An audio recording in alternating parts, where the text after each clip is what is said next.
کی بات کر رہا ہوں، تو پہلی 2 رکعتوں کو قرات کے لیے مقرر کرنا یہ واجب ہے۔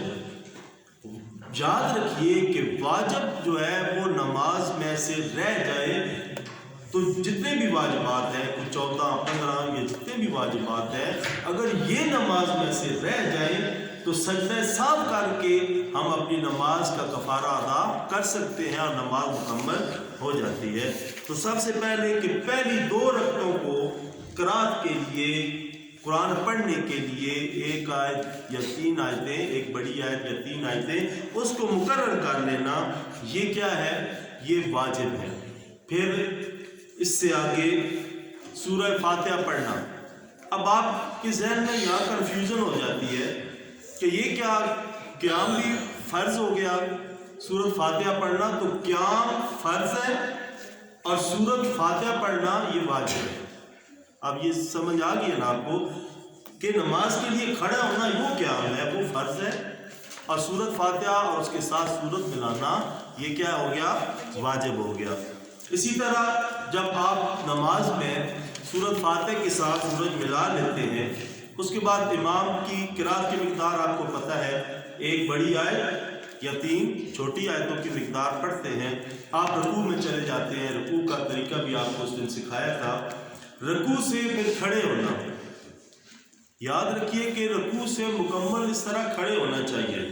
بعض لوگ کیا کرتے ہیں کہ وہ رکوع سے تھوڑا سا ایسے ہو کے پھر جلدی سے سجدے میں چلے جاتے ہیں، تو یہ جو اس کو کوما کہتے ہیں، کیا کہتے ہیں؟ کوما۔ یہ جو رکوع سے سیدھا کھڑے ہوتے ہیں نا، یہ کوما ہے، اور یہ جو ہے یہ واجب ہوتا ہے۔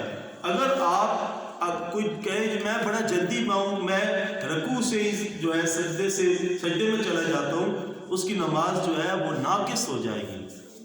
اس لیے سیدھا کھڑے ہونا، اور یہ کھڑے ہونے کی مقدار کم از کم مقدار جو ہے وہ 1 دفعہ تسبیح پڑھنے کی مقدار ہے۔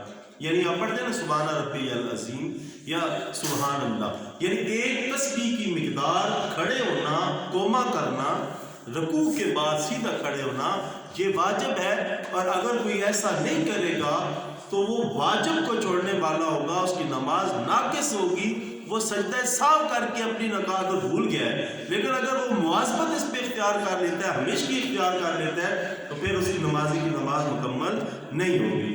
پھر اس کے بعد رکوع کے بعد سجدے میں جو جانے کا طریقہ ہے، سجدے میں آپ چلے جاتے ہیں، پھر سجدے سے واپس بیٹھنا، جس طرح میں آپ کے سامنے بیٹھا ہوا ہوں، اس کا طریقہ یہ ہے کہ آپ جب سجدے میں جائیں، اپنا ایک پاؤں جو اس طرح لٹا کے، تو دوسرا جب آپ جلسے میں بیٹھیں تو دوسرا پاؤں جو ہے اس طرح اس کو کھڑا رکھنا ہوتا ہے، اور کھڑا اس طرح رکھنا ہوتا ہے کہ یہ جو پاؤں کی انگلیاں ہیں یہ ساری کی ساری جو ہے اس طرح زمین کے ساتھ ساری نہ بھی لگ رہی ہوں، لیکن 2 3 یا اکثریت جو ہے وہ جتنی لگ سکتی ہیں آسانی سے، کیونکہ جبر نہیں ہے، ظلمن یا زیادتی کے ساتھ نہیں، جتنی آسانی سے لگ سکتی ہیں اتنی ساتھ لگی ہونی چاہیے۔